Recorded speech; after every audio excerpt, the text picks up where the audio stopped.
March 15th, less than 2 weeks from now, will mark 245 years since what many historians believe was the most consequential battle of the American Revolutionary War, the Battle of Guilford Courthouse. It happened at a place that was, at the time, the center of Guilford County, a place where North Carolina's colonial legislature built in 1775 a courthouse and a jail.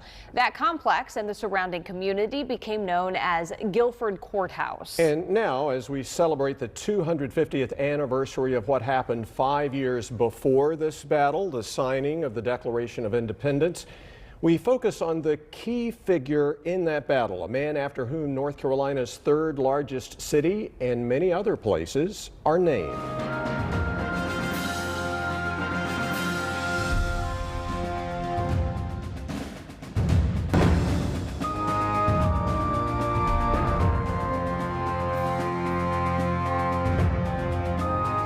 His statue may dominate the landscape on the property where the forces he commanded lost the battle, but you can find his likeness in other places not far away, including a roundabout downtown. But his name is also prominent, from a brewery to an elementary school to a street to the name of the city itself. But who was this Nathanael Greene?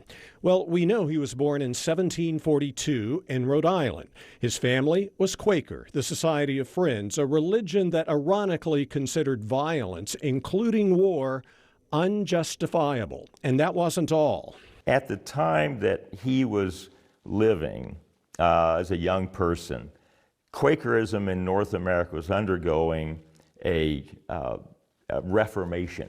Quaker historian Max Carter says the Society's elders felt the Quakers in colonial America were becoming wealthy and too comfortable in their surroundings. And so they were trying to tighten up the discipline in the 1740s and 50s. And that meant, no frivolities, going back to almost puritanical understandings, no dancing, no frequenting of theaters, and no drinking, and no higher education, because that kind of filled the head with airy notions. And with a minister as a father and a strict Quaker, young Nathanael Greene chafed at it. And the Quakers, no doubt, didn't like young Nathanael's fascination with military tactics and warfare. They also didn't like his affinity for alcohol. They ended up disowning him in 1773. There are some historians who say it was because he attended a military parade in 1773. That's the typical one, but scholars that I have read have said prior to that it was for going to a tavern. But there's no disagreement that soon after the disownment, Greene dove right into the American Revolution. By 1775, he was a brigadier general in the Continental Army and very quickly earned the trust of George Washington. In 1780, just 5 years later, Washington had appointed him commander of the Southern Army, a poorly supplied, outnumbered, and demoralized force struggling in North and South Carolina to counter the forces of British Army officer Charles Cornwallis. After Greene arrived in North Carolina, he did something many say truly illustrates his genius. He divided his Southern Army to stretch and weaken Cornwallis. There were major battles and skirmishes throughout the region until Greene went back into Southern Virginia to resupply, then come back into North Carolina to confront Cornwallis here at the Guilford Courthouse National Military Park in Northwest Greensboro on March 15th, 1781.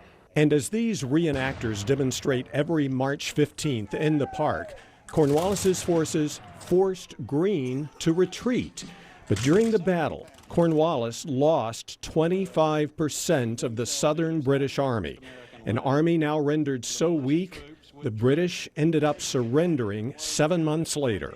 This is a rifle, and it is what the militia would have used. Revolutionary War historian and former North Carolina Historian of the Year John Meisenheimer takes part in the Guilford Courthouse reenactments every year. What has really impressed you about General Greene based on all of your research over the years? I'd say two things.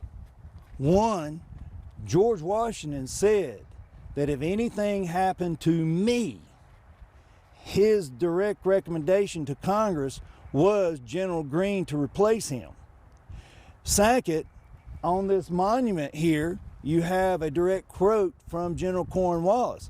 He said that in any neighborhood where Greene is, I feel as unsecure or it's as dangerous as if I'm around George Washington. Meisenheimer respects Greene so much, he even portrays the general, complete with the natural limp which Greene had during speaking engagements and other events. Is that a good replica of you, in your opinion? Tremendously, it is. Indeed.